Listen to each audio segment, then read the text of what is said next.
So I'm going to talk about healing the healer. For many of us on this path, we have embraced it, we've joined it so that we can then make a difference to other people's lives. Whether it is as an existing therapist, which is obviously what I am, or maybe it's just you've got an interest in how you can make the difference by healing yourself and then healing other people. So by starting this path, you've already made that conscious decision that you want to make a difference to yourself. By making the difference to yourself, you will, over time, then make a difference to the people who are all around you, your family, your friends, maybe your animals, or maybe it's just the situation that you find yourself in. Maybe it's the situation that you want to change, you want to make a difference. It's not something that you enjoy maybe where you work or where you live. So you thought, well, I'll learn something that I can work on myself. And eventually you do find that this does have a knock-on effect with the world around you, because you do find by working on you, it also subconsciously works on those around you. For me, Reiki has always been my go-to for when I want to heal myself and when I want to work on others.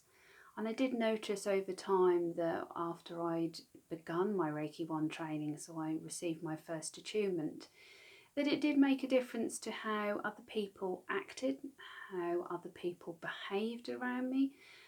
And because I obviously started to work in a different way, I also started to live in a different way. Everything became clearer.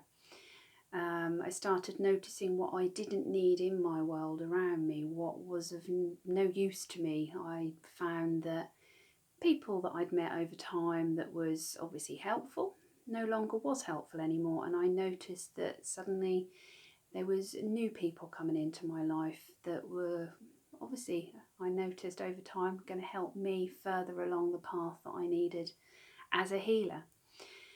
Well, one thing that you do always have to remember is, although it's wonderful to help other people and it's lovely to make the difference to those that are in your surroundings, the first person that is the most important one is you. So many of us begin this path and want to make a difference to other people that we forget that we are first and foremost the most important person in our world. We have to look after ourselves first before we can look after anybody else. You might find over time that you have helped so many people because you've begun a journey of healing and you want to make a difference to help other people.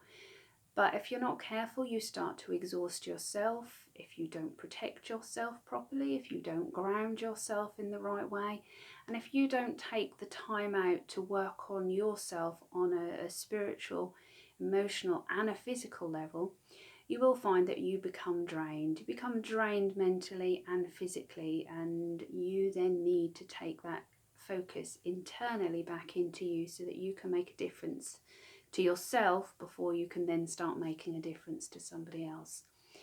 So if you are trained as a healer in any form, whether it's Reiki, whether it's Rahani, crystal healing, spiritual healing, any form of energy work, you should be able to still work on yourself first.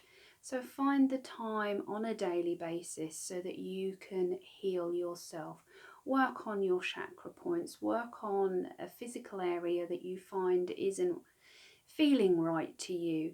If your emotions are all over the place, go somewhere, have a chakra balance. If you can't manage to sort it yourself, go and have a crystal healing. See if you can arrange a swap with another therapist or somebody that you may be trained with, because all of these things will make a difference to you first. So try and build it into a routine, build it into a regular time for you. Maybe combine it with a bit of meditation, a bit of quiet time. Find somewhere that you can maybe just go and read a book, go and enjoy a nice bath, go and have a quiet time sitting outside in nature if you can. For me, I've got a beautiful willow tree in my back garden, which I find I really connect with on a spiritual level, and I find by just going and sitting in the peace and quiet, under the tree, listening to the gentle breeze and just bringing my focus internally onto me, onto my inner and my higher self, and giving myself Reiki. If you find it very difficult to do during the day, work on yourself when you go to bed at night. If you can work on yourself with your healing in any form, do it when you go to bed. It will really help your sleep. It will help you settle for the night. It will clear your mind, and it will help you approach the next day with a better mindset. So just remember, healing the healer. Healing the healer is so important, and it's something that you need to build into your routine on a regular basis, so that then over time you can help others, but always help yourself first and look out for you.